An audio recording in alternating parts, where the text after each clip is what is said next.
So moving on from where we were just talking about, so why should I talk to a security researcher? Uh, well, if you think about it, security incidents are made worse if your company doesn't even know about the issue, and that's the net result really, is that if you have no way for anybody to contact you, then that's probably going to turn into a security incident. I've seen really strange things that happen, and again, this is sort of regarded as unethical or bad practice within the security research community, but where security researchers will say, "Oh, I'm urgently looking for a contact at company X," which starts alarm bells ringing, and then people are like, "Why? Why this company?" That's generally seen as sort of dog whistle type behaviour, and it really shouldn't be going on. But on the whole, those security researchers are trying to help you, and it's really an old school type of thinking of never talk to a hacker. You know, the good guys are there to help you. They're generally, the bad guys aren't going to tell you anything. So it may be that the good guys are reporting a vulnerability to you that somebody has been exploiting for a very, very long time. And this is one of the challenges I find with open source, is the sort of paradox there, is that, you know, the most likely people to be doing peer review of security code are the bad guys, and they will never report a vulnerability. They'll never push a fix out to your code. So when a security researcher does stumble across it, then and report it to you, then that's a good thing. Now we are still writing the history of CVD, and we've had this history over 20 or more years. We have this term responsible disclosure that is used. That's really a historical term. The reason we don't use responsible anymore is because that's really a subjective term. You know, it somehow says that the security research is irresponsible, and we need more neutral terminology, and that's why we've settled on this term coordinated vulnerability disclosure. However, there are lots and lots of different ways of doing disclosure, and I just wanted to explain those to you now so that you, if you hit them, that you understood what they are. So some companies, but even some researchers, want to do things under non-disclosure. Unfortunately, I would say in the maturity of some schemes, some companies are moving towards closed schemes that are invite only. So companies like Apple, for example, are doing this, where part of the bargain to be in this exclusive club is non-disclosure. And I'm not too sure where set on that, to be honest, because it's really not in the interests of everybody to have that happen. It really is a power imbalance again. There's no equity there for the security researcher, and usually what non-disclosure is used for is clamping down on dissent or clamping down on anything going public, and really damage limitation for the company. In a lot of cases, that also results in the company not addressing it because they've got no interest in addressing it.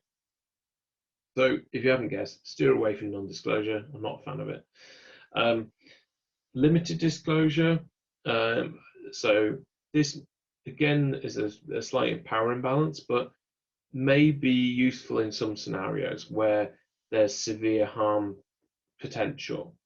So you may want to, the security researcher may want to go public on everything that they've researched, but something that we see frequently in the mobile industry is disclosures that could enable fraud or criminality that results in loss of a lot of money, for example, for subscribers and consumers. So it may be that even as part of a coordinated vulnerability disclosure, that there's an agreement that the security researcher doesn't disclose everything. And for those of you who have read Agatha Christie books, Agatha Christie used to do a lot of research on murder methods, and she didn't exactly describe exactly how to commit that murder. For example, she didn't give the exact recipes for certain types of poison and how they worked, simply because she didn't want to create a menu for people who wanted to repeat that murder. And so you do see lots of this sort of limited disclosure of methods, same TV programs as well. So full disclosure is what it says on the tin. It's really the security researcher just publishing everything straight away. Now, this is not an ideal scenario. You will see it in some cases where companies have refused to respond, or where somebody can't get a contact, and this really may create what are known as 0 days. So basically 0 days to fix the issue, and security researchers in the past have taken great pleasure in dropping 0 days, particularly at security conferences, which has been part of the attracting factor, which is that sort of big wow moment of this thing being broken open. Those days are hopefully gone. Most security conferences now require that a CVD process has been through.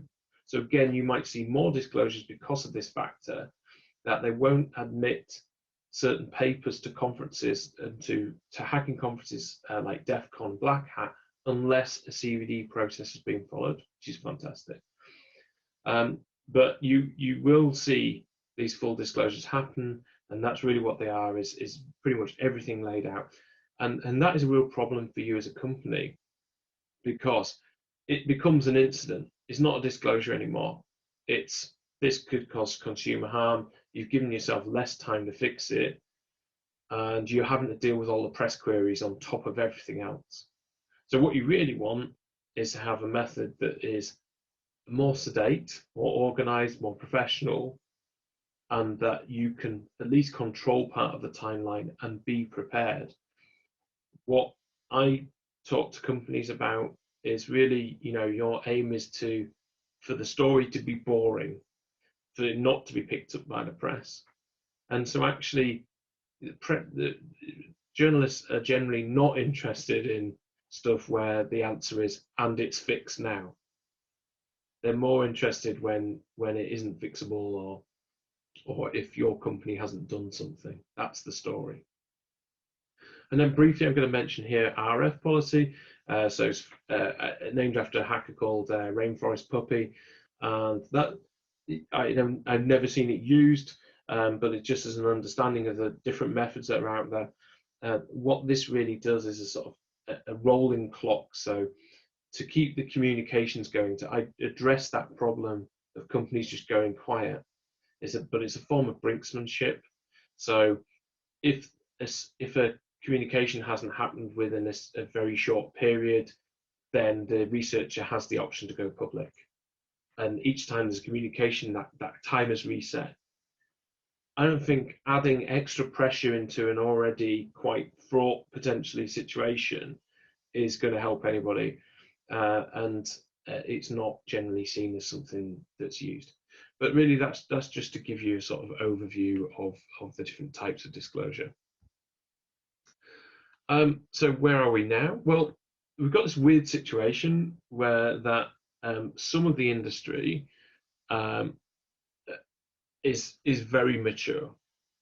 Companies that are traditionally in the sort of internet software domain, so your Googles, your Amazons, those companies, the Silicon Valley companies, are pretty mature when it comes to vulnerability disclosure, and they are blazing a trail. And they've pioneered new concepts like bug bounties. This presentation isn't about bug bounties, but it's a concept that we'll come back to. But that's because also some of the security researchers have gone to work for those companies and educated those companies. So people like Katie Missouri, a massive pioneer in coordinated vulnerability disclosure, and she's done a hell of a lot of work into educating large companies about why these are good things. And then we come to the IoT world, which is a lot of new companies or a lot of non-connected companies connecting up their products, which is a recipe for disaster in some respects, but also other respects they don't understand what are now international standards under ISO, and they don't understand that they need to do that and it's going to be beneficial to them. So my company conducted this research here. The first time that we ran it, we found that less than 10% of consumer IoT brands have any form of way for a security researcher to contact them. When we rerun that research last year, it was less than 14%, so it kind of increased, but it's still, as far as I'm concerned, an E or an F in terms of the grading. We're in a really bad state. That less than 10% of those brands are probably, in the vast majority of cases, those big companies that already exist in the internet space. For most SMEs, for most smaller companies producing IoT products, they have nothing. We'll talk about some of those experiences later on in the presentation.